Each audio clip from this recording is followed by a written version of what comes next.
দুটো লাইনে এসআইআর বুঝে দিন, কোনো এর কনফিউশন নেই। নাম্বার ওয়ান, 2002 সালে 3 সালে এসআইআর হয়েছিল লাস্ট পশ্চিমবঙ্গে। 2002 এবং 3 সালে আপনার ভোটার লিস্টে নাম আছে, আপনি ওকে, আপনার নাম এবারও উঠে যাবে। এবার আপনি বলছেন 2002 সালে আমার নাম নেই, কিন্তু এখন আমার নাম তুলতে হবে, তার মানে কি? বলছেন আপনার বাবা মার নাম নেই, তাহলে প্রশ্ন আপনি কোথা থেকে টপকালেন? খেজুর গাছ থেকে নামলেন না মাটি ফুঁড়ে বেরোলেন? সেটা তো আগে বলুন।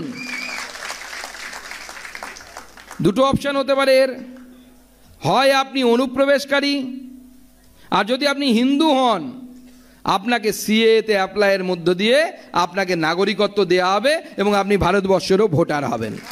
আচ্ছা, সিএ হওয়ার আগেও ভারতবর্ষের নাগরিক হওয়ার অন্য একটি আইন ছিল, সেটা এখনও প্রি এক্সিস্টিং আছে। উদাহরণস্বরূপ আপনারা সবাই চেনেন আদনান সামি, মুঝকো থোড়া লিফট করা দে, মনে আছে তো তার বিখ্যাত গান?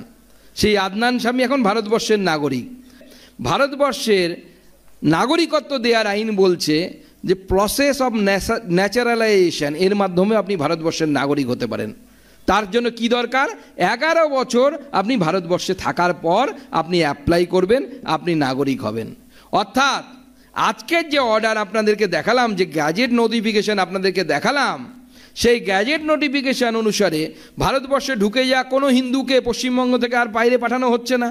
তাহলে তারা যদি থেকে যায় 11 বছর পর, তাহলে পরে তারা ভারতবর্ষের আইন অনুসারে, যে আইন আমাদের তৈরি করা না, অনেক আগে থেকেই ছিল, সেই আইন অনুসারে 11 বছর পর তারা অটোমেটিক্যালি নাগরিকত্বে তারা আবেদন করতে পারবে। এবং আমি তো মাননীয় প্রধানমন্ত্রীজিকে আগামী দিনে আবেদন জানাবো যে সিএর মধ্যে পরিবর্তন এনে যেন তাদেরকে সিএর মাধ্যমে যেন নাগরিকত্ব দেয়া হয়, সেই চেষ্টা তাড়াতাড়ি যেন আমরা নাগরিকত্ব দিতে পারি।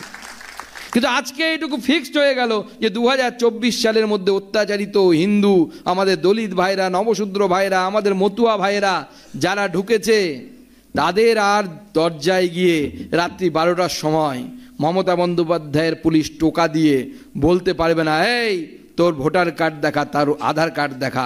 সেই ক্ষমতা আজকে নরেন্দ্র মোদী সরকার অমিত শাহজির মাধ্যমে সেই ক্ষমতা কেড়ে নিল।